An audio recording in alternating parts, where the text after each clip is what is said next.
குழந்தை போல நடப்பதென்ன சுவாமி மலையிலே, தீ கொழுந்து போல சிவப்பதென்ன திருச்செந்தூரிலே.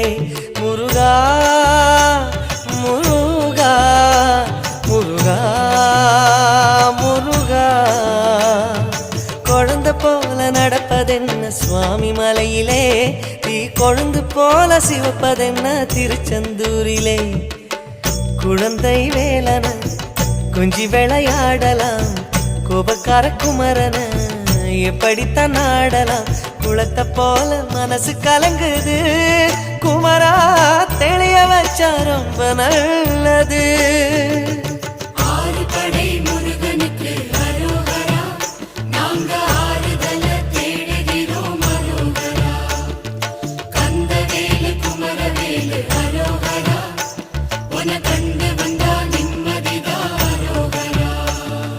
பழனியிலே சந்நியாசி, தணிகையிலே சம்சாரி, உன் கணக்கு புரியலையே முருகா, உன் கணக்கு